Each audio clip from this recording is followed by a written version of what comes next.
So today I'm going to talk to you about being mindful about sleep. Okay. If there's any of my other videos you want to watch, feel free to subscribe to the channel, Calm with Camish, um, and you get hopefully regular updates about different mindfulness techniques that you can try and meditative techniques you can try both at home and in the classroom. Okay, so let's work out what sleep actually is. So while we're asleep, our body cycles through this cycle, as you can see, 3 or 4 times here over an 8-hour period. So we fall asleep, we go through various stages of sleep. So stage 2 and 3 are kind of lighter, getting a bit deeper, and then down to stage 4, which is your deepest sleep, especially the early part. And then as we go through the night, our REM, our rapid eye movement times increase, our periods of being in rapid eye movement increases, and our times in deeper sleep seem to decrease. That's going to be important about how your body relates to the sleep and how your body is actually reacting during the sleep in your brain, which we'll explore in a moment. Okay, so as we go through it, what happens in each stage? So in stage 1 and 2, our heart rate and our body is cooling down, and our body's actually rejuvenating. So in those first couple of stages, we're relaxing, we're our brain waves are getting a little bit bigger, and we're just basically rejuvenating from the day. Our muscles are regrowing and everything else. In stage 3, and some people have a fourth stage down the bottom, our body's in deep sleep. So our brain processes any explicit information in this stage from the day. So that could be any names, any dates, what we've learned in class, any new facts that we've learned.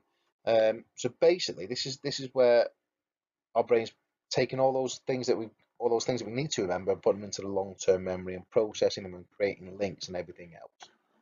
Once we've been in that deep sleep, we then go into rapid eye movement.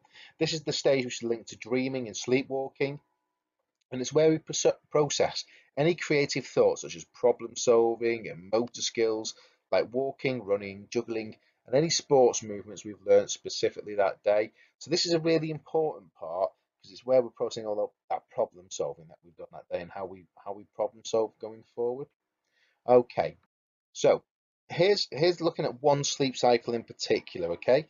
So as we can see, we bounce between being awake and in light sleep a little bit. Okay, so that's quite easy to wake us up at the start of each sleep cycle. That's why we need to make sure there's as few distractions in our room as possible, because otherwise we're going to wake up at the start of each sleep cycle. That's what happens when you wake up in the middle of the night. Then we go into our slightly deep sleep, our N2 sleep, which is when our body's rejuvenating and everything. And then in stage 3, that's when we're remembering our facts, that deep sleep, N3, our deep sleep, we're remembering our facts and we're putting them into our long-term memory and anything we've learned that day in school and all those phone numbers and everything else we need to remember. Once we've come out of that deep sleep period, we then go into that rapid eye movement, which is all about that creativity and that logical thought processes and that problem solving and everything else to make sure and all the motor skills that go on in there. And that's also when we're dreaming. We then go back into the cycle where we kind of in a period of slight awakeness for a tiny bit of time, we cycle between awakeness and lightly asleep a little bit. And as we see, this is one sleep cycle. And hopefully, if you have 8 hours sleep, there's about 90 minutes. So you fit 4 of these into a whole sleep process if you're there for 8 hours. Um, and each time the rapid eye movement gets bigger and the deep sleep portion of it gets smaller. So it means that we process our facts early on in the night, and then later on in the night we go into the rapid eye movement where we start processing all the creative elements of the day. So if you're not getting enough sleep, you're not getting that creative element and problem solving and motor skill bits which you really need. So how can we help ourselves get to sleep in the first place and stay asleep? So mindful about sleep. Firstly, routine is really important. Try to keep a set routine when you go to bed and when you get up. Okay, that's really important because it gets your body used to and accustomed to when you're meant to be going to sleep. Okay, now lots of studies suggest that people who work night shifts struggle to get into a good routine because it's constantly having to change, and that has health benefit. Well, that unfortunately affects their health later on and mental health and everything else. So do watch out for that. Get yourself into a really good routine. If you can't sleep, don't beat yourself up. I've laid there before going, I can't sleep. I need to get sleep now. If I get sleep now, I'll still have this many hours sleep. This is going to be great. I'll still be fine. Don't beat yourself up about it. Get yourself out of bed. Get yourself dressed and do something. You go for a walk, read a book.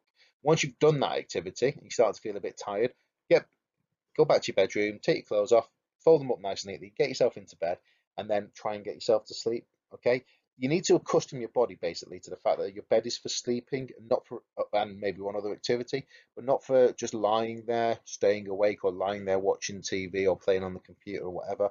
Okay, because it needs to know that as soon as you lie down, it's sleep time. That makes sense? Okay. Switch off all electronic devices. The blue screens on electronic devices are designed to keep you awake, so you keep playing. We all know that, and we all know we should be switching off at least an hour, if not 2 hours before we go to bed. That also takes for caffeine and stuff like that. Please don't drink caffeine before you go to bed, because of course it's going to keep you awake. In fact, what I've started doing is just having caffeine. I have one coffee in the morning with caffeine, and the rest of the day I'll have decaf. It took my body a couple of days to accustom to it, but eventually it's now I feel much better for it. I'm sleeping much better. Four, as you can see, the first stage of sleep is to cool your body down and slow your heart rate. So 4 and 5 are all about cooling your body down and slowing your heart rate.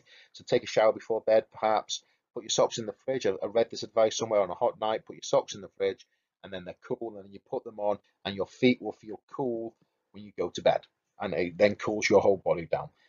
I'm not trying it myself, but I think I might try it with all the heat that we're having at the moment. Take some time to relax and practice mindfulness. It's about slowing your heart rate down. Try a body scan. I'll talk you through one in a moment, and clench and release, just to help you feel relaxed in bed. And number six, try meditation. I use a website called Insight Time. It's an app on my phone. It is free as long as you're on the internet, and it's just guided meditations for lots of things. But there's a series for sleep. My son uses them because there's some stories on there about sleep, and it's all very calming, getting you to relax. And it normally goes through a body scan with you as well. Or or try something called binaural beats. You can find them on YouTube. And what they do is they work by playing a different frequency of music into each ear, okay, through headphones or through one of those sleep bands that you get with the earpieces in, okay. Now, for example, if one side's playing a 10 hertz frequency and the other side's playing a 15 hertz frequency, your brain will hear the missing frequency in between, the 5 hertz between the two, okay. And as it's hearing that, it will start to resonate with that a little bit, and that's designed to calm you down, relax your brain, and help it get itself to sleep. So it might be worth having a look at some of those binaural beats for sleep, okay? Because there are different frequencies which apparently affect different parts of your brain for concentration and for focus and everything else. But there are some definitely for relaxation and sleep. So have a look at those. They might be worth having a look at.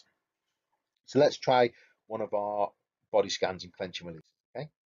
So what we're going to do, lie yourself down, nice comfy position in bed, okay? Get yourself comfortable. We're going to get ourselves into our rhythm of breathing, nice deep belly breaths in through our nose, out through our mouth. Try and get it to a rhythm which you feel comfortable with. Okay, for me, it feels comfortable around about 5 seconds or so.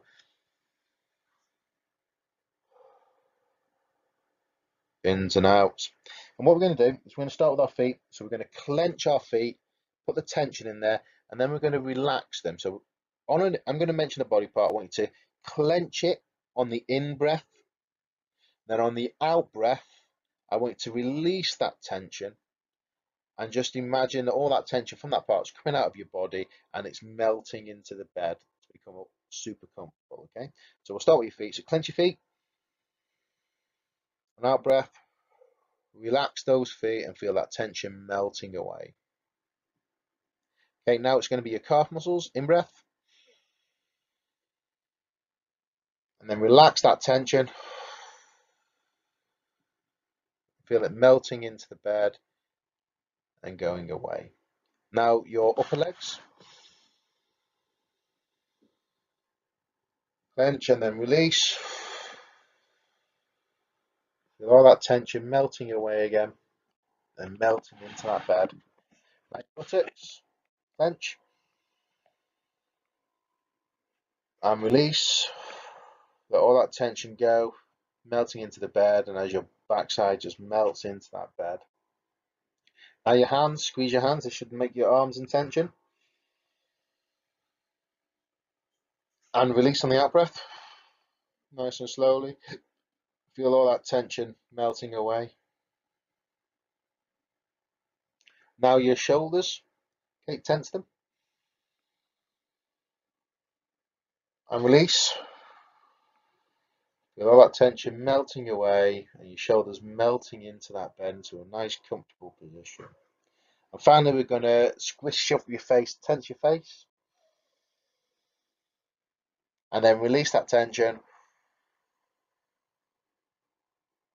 Allow your face just to melt back down and relax fully. Now you should be in a nice relaxed phase to get yourself to sleep.